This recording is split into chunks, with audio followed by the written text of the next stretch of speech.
My name is Ted Moulton, and I'm the Deputy Director at Wasatch Front Regional Council. And with me is Julie Bjornstad, a long-range planner. Thank you all for joining us tonight for this Wasatch Choice 2050 webinar. We know that there is a Utah Jazz game that kicks off in a little over 2 hours. This webinar is anticipated to be less than 1 hour. So you'll have plenty of time to get to where you want to be. We're going to show a PowerPoint presentation and talk through that. We're going to pause it a couple of times in the middle of that presentation for questions, and then Julie is going to show you a web-based tool that gives you the opportunity to provide some comments in detail on the Wasatch Choice 2050 scenarios. Last thing to note is that this webinar will be saved and put on YouTube as well. So with that, let's get started with the PowerPoint presentation. Again, I encourage you, as questions come up, go ahead and enter those into the chat window.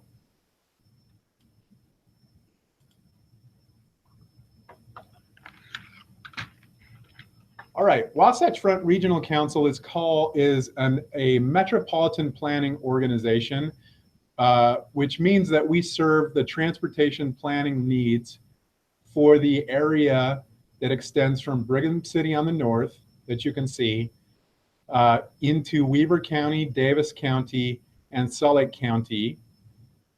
And we do the transportation planning for that area. We also work with the counties of Morgan and Tooele County as well.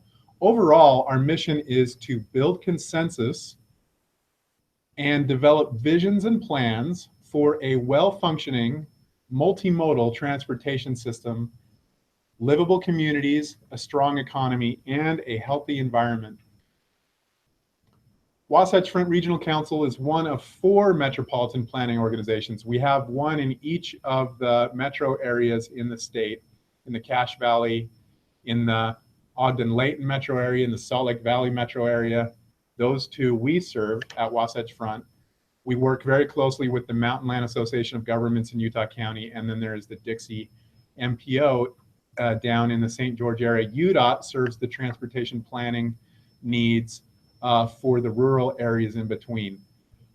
WFRC coordinates very closely with UDOT and UTA in all of our planning activities. And of course, with local governments whom we serve.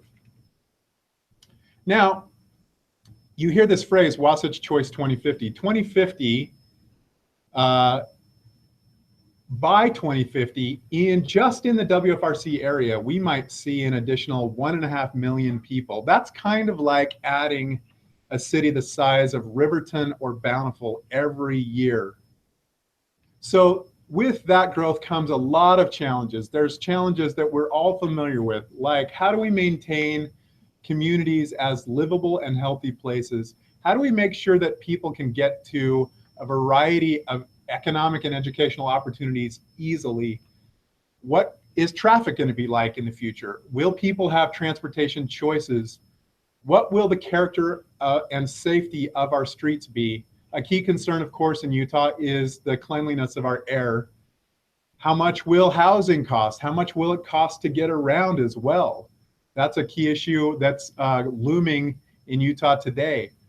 How fiscally solvent will our communities be, and how can they be better prepared? What will the character of our environment be like? What will we do with our key resources like water, agricultural land?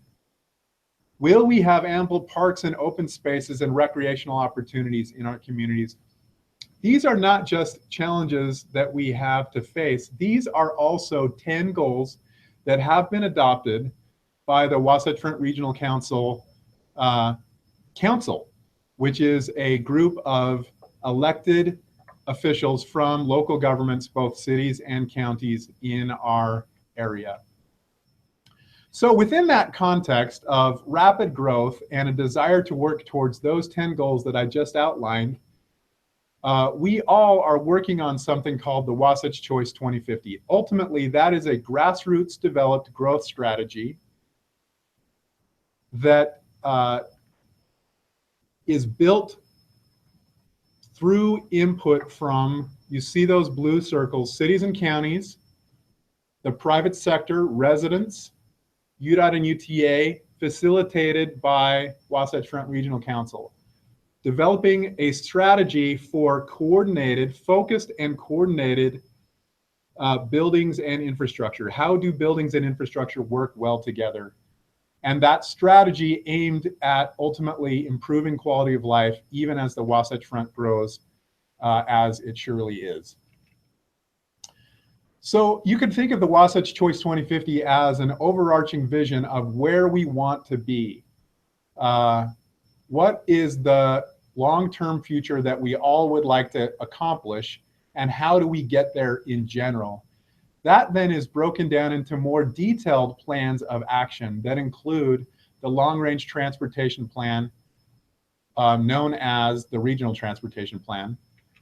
And then as after that plan is implemented through something called the Transportation Improvement Plan or Program, the TIP.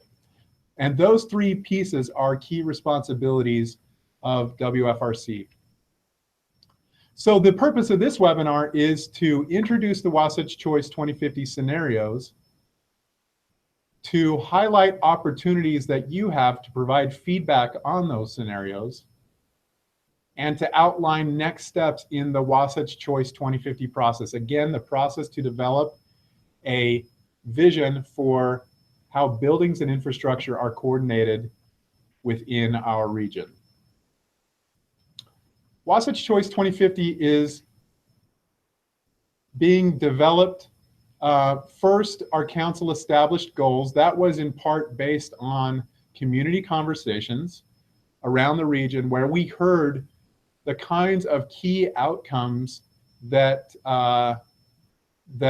city and county leaders wanted to work towards.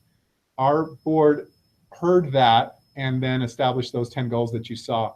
We then developed, and by we, I mean local governments and all of those different stakeholders that you saw listed, UDOT and UTA, residents, gave us a variety of ideas that we've captured into 2050 scenarios, and we're going to go over those.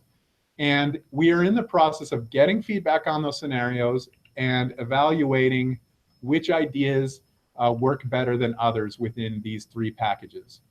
As we move forward, we move into that middle column of choose, where we will start to build the best performing and most well-received pieces into one preferred scenario, which will then be adopted by our council. After that, then we move into developing the regional transportation plan, which involves prioritizing transportation projects, assessing the our financial situation, our ability to pay for transportation projects over time, and to wrap up a depiction of the impacts and benefits of the regional transportation plan as well. And with that, let me see here. I apologize. I thought about looking at your questions, but we're going to get to those in just a second. So ultimately, this process, again, it involves cities and counties, residents, transportation partners that I mentioned, community-based organizations, environmental agencies, higher educational institutions, and nonprofits. It's a transparent and grassroots effort that we are working to facilitate. So I'm going to pause there, and let's see if there are questions in the queue. No questions, which means that we are doing a fabulous job of being really clear. So we will keep on keeping on. Okay, so the Wasatch Choice 2050 scenarios, again, are an effort to explore the long-term impacts of different development pattern and infrastructure decisions. You see that map on the left. We had local conversations in each of those different areas last year, and that was the foundation upon which these scenarios have been developed. So these are grassroots derived. The three scenarios share the same amount of total county population, one county to the next, the same also number of county jobs, and they have the same rough transportation expenditures between now and 2050. The concept here is that to the extent their performance varies, it's not because of the amount of growth or the amount of money we spent, but rather based on how we have decided to grow, what kind of growth happens, what kind of infrastructure happens, and how those two things relate to each other. As you look at scenario 1, what you'll note is that the main thing to note about scenario 1 is that that is the picture of our current plans today. These are cartoons, and Julie later in the webinar is going to show you how you can look at the details of these scenarios, what specific transportation projects and development pattern ideas are explored in the metro area or in your neck of the woods. And so as you do that, note that scenario 1 again is capturing your local general plan and that of every community in the region and the currently adopted WFRC transportation plan. On this, black is roads, blue is public transportation, green is active transportation, and those circles represent different kinds of growth centers: regional center, village center, and corridor. Should I go into detail on this slide? Okay, so let's take a look at scenario 2 and 3, and you will see these cartoons come back to you. But first, a touch more on scenario 1. Actually, this is really consistent with what I had said. Development trends continue similar to today. We can get a picture of what that might mean for our region, consistent with plans. Okay, now scenario 2. These are some of the themes that we heard in our meetings with across the region a year ago. It contemplates more growth occurring in larger regional centers, by which we mean places like downtown Salt Lake City, Farmington Station, Ogden's downtown, downtown Sandy, and new downtowns like Daybreak in South Jordan. With that additional growth in regional centers, not all of the growth, but just a focus of it, we link development with more connected streets, new streets, and we have a focus on high capacity rail and fixed bus service, more focus on those two things than we see in the current plan. And then scenario 3, again, building on themes that we have heard from the public and stakeholder process, we would see more growth in smaller dispersed village centers. These are places like Bountiful's Main Street or Salt Lake City's 9th East and 9th South Center. But could we see more village centers grow in more places across the region? Together with that concept, those smaller dispersed centers might be served in this scenario by major roads. And on the transit, so we'd see more growth in larger roads, widening of major roads. And on the transit side, unlike scenario 2, this one focuses more on additional frequent bus service. Okay, and then let me go back to scenario 2 and talk about the trails. The trail aspect on scenario 2, you can see the green,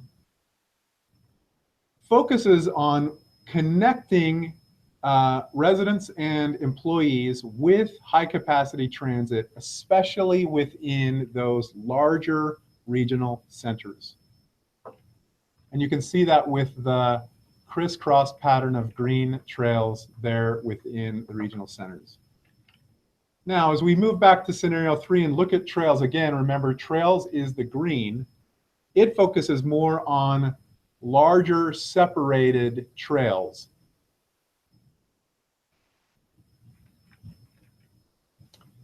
Here's another overview of these 3 scenarios. This shows you how the transportation dollars might be spent and how they differ from one scenario to the next. Remember, the total pie, the total amount of transportation investment is roughly the same. But in scenario 2, as you compare it to scenario 1, you'd see less spending on roadway projects, 58 to 44, and more spending on transit, more expansion of rail and bus rapid transit. And then as you move to scenario 3, you'll see it's approximately the same road spending as currently contemplated in the adopted plan, but a lot of growth in transit operating costs. What that would mean is more frequent bus service, more bus lines, and that kind of benefit to our region. And so these represent distinct choices also with regard to infrastructure in addition to our growth patterns.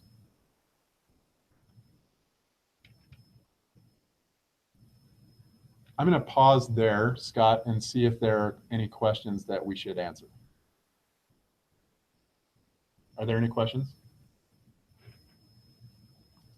Okay. Now, Julie is going to highlight how you can learn about the scenario impacts, but the question is not simple, or the purpose of the scenarios is not simply to lay out different options for how growth and infrastructure might unfold and then ask, what do you like? But to inform that input with a sense of how those different growth and infrastructure concepts might perform, again, relative to those 10 goals that you heard about that were adopted by the WFRC Council. And those include key questions like, what are the housing choices in the scenario? How well can people get to parks and open space? What kind of access to jobs and educational opportunities might they have? And you see the other questions up there as well. So we'll highlight where you can see those impacts in the visualization tool. And so with that, I'm going to hand the baton over to Julie B. Take it away, Julie. So we've created an online visualization tool that you can access about the Wasatch Choice 2050 scenarios. This is a screenshot of what that tool looks like. If you would like to go to this website either now or after the webinar, the web address that you would do that from is wasatchchoice.com/scenarios. And we'll reiterate that again at the end of the presentation. So one moment while I navigate back to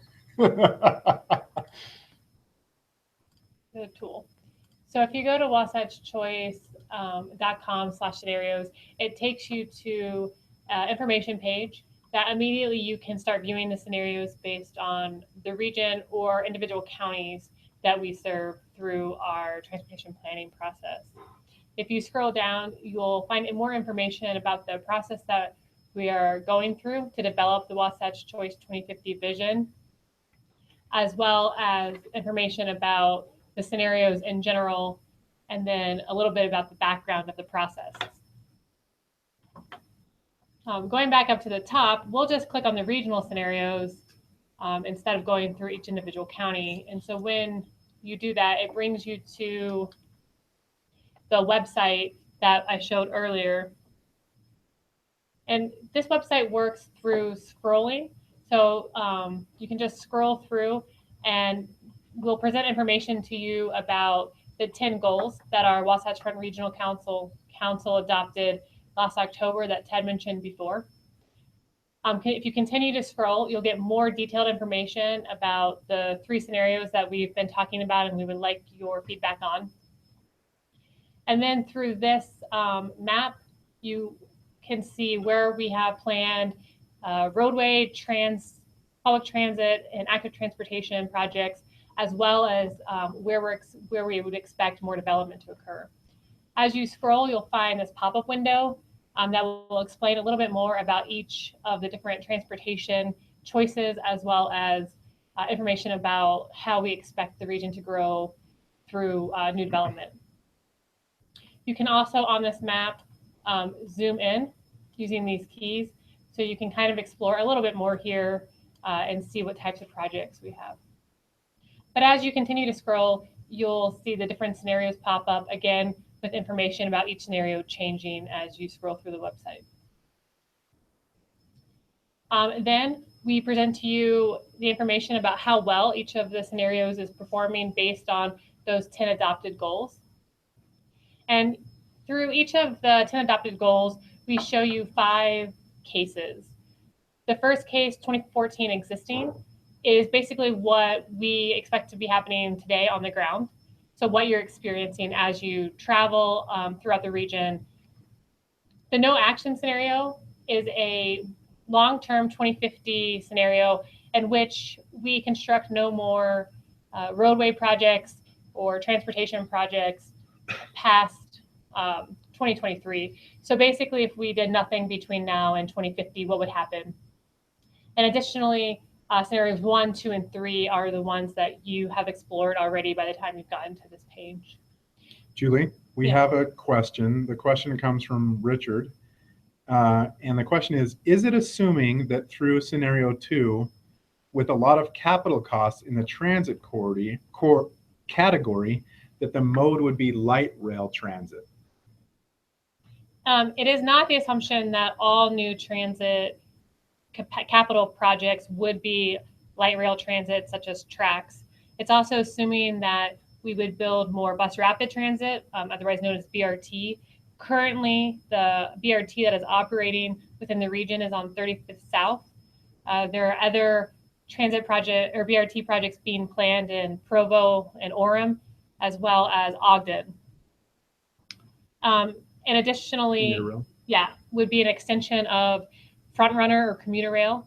That would be a mixture of providing longer hours of service as well as more frequent service between those stops.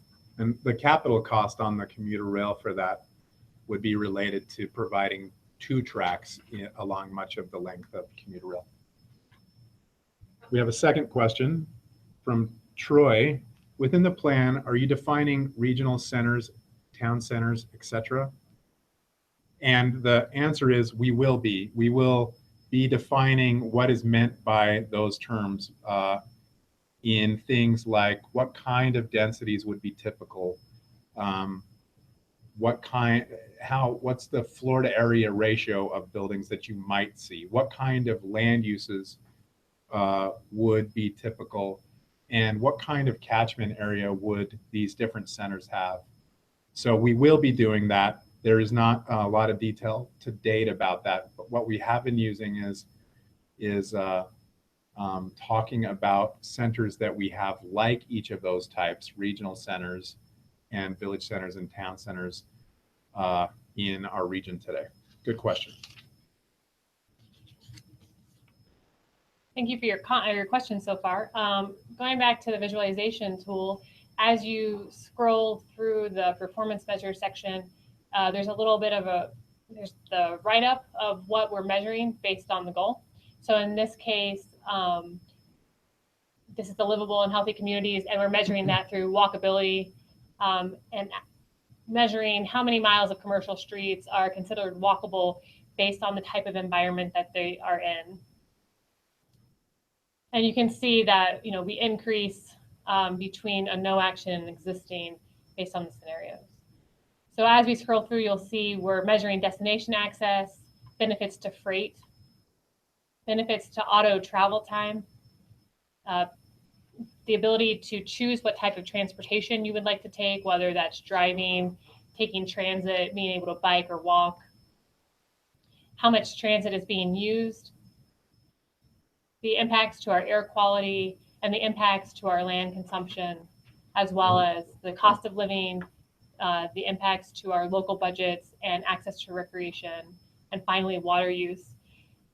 On this website that I'm showing you now is the regional benefits, but if you clicked on each one of those individual counties, Salt Lake County, Davis County, Weber, and Box Elder counties, you would find more refined performance measures for each individual county. We're just showing you on the regional scale. And I believe that there's another question that came in. Question is from Annie. What types of road projects are intended in scenario 1? It was unclear from the diagram what was being added. The road projects in scenario 1, our current regional transportation plan, has a lot of variety in it. There's everything from widening of some of our arterials, such as 90th South or 54th South, to better management of our freeway system, so more ramp metering, for instance, as well as operational projects. And those operational projects can be anything from access management, meaning consolidation of driveways, making it safer to use the road through medians, or better signal timing coordination.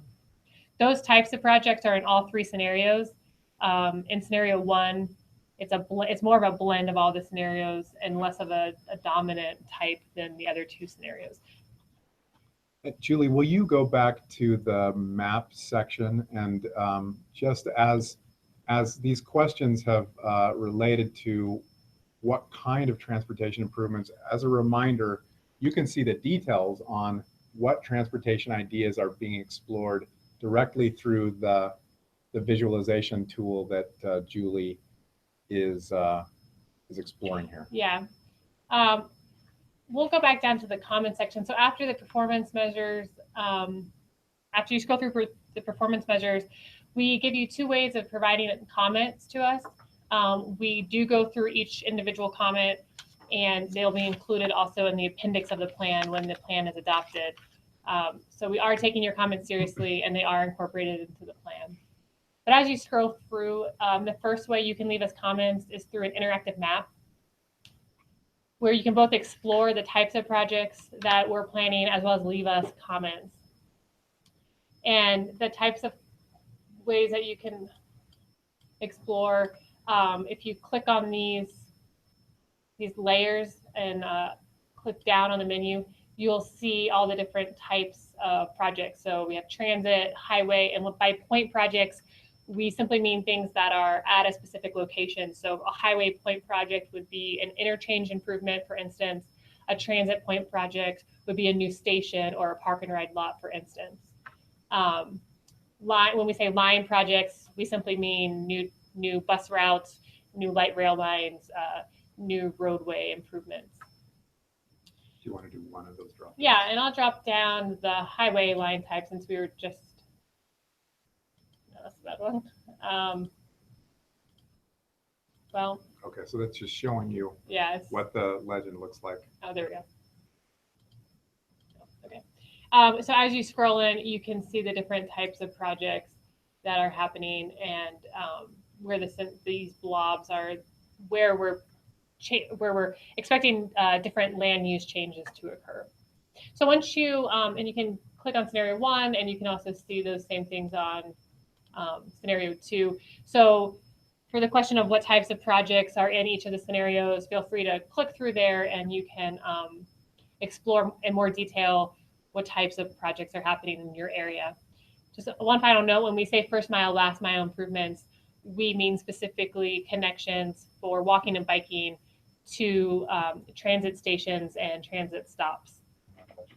To leave a comment, you would just click on this push pin, and it would bring up, oh yeah. Apparently I'm having user error here. Sorry, this is my fault. You click on the comment, and you can see the different types of comments you can leave us for each of the transportation choices, for land use, for open space, or other comments. And you would just click on that, and then click on the map where you would like to leave the comment, and you can leave us the comment. And we check this almost daily, so as soon as you leave the comment, we would be reading it. As you scroll further down, there's just one last way of providing comments, and that's through online survey you can take, where we ask you your preferences for different types of transportation facilities and your preference for how you would like growth to occur. So if you'd like to leave a specific comment based on the map, we have that way. And if you'd like to leave a general comment on how you'd like to see the region grow and unfold over the next 30 or so years, the survey is a great way to do that. And you can also leave an open-ended comment at the end of the survey. So that's a little bit about additional ways to give us feedback after this webinar. And yeah, I don't know if we want to check for comments again or questions again. No questions at this time. Okay, great. So Julie is going to go back to our looking at our beautiful faces. Hi. All right, and so we'll wrap up now. And if you have any final questions, go ahead and enter those. We'll check one last time. Here's where we're headed. We're starting to bring these comments together and just pencil initial ideas for a preferred scenario. But we're going to be taking comment for through July on these scenarios. So you are welcome, of course, to provide comments through what Julie introduced tonight. In addition, you can attend a public open house that we anticipate holding in July. The date has not yet been set. We will send notices to those that have registered for this webinar, but you can always check wfrc.org or wasatchchoice.com. It is .com, yes? Yeah, of course it is. And to learn about upcoming events as well. Now that's for the scenario round.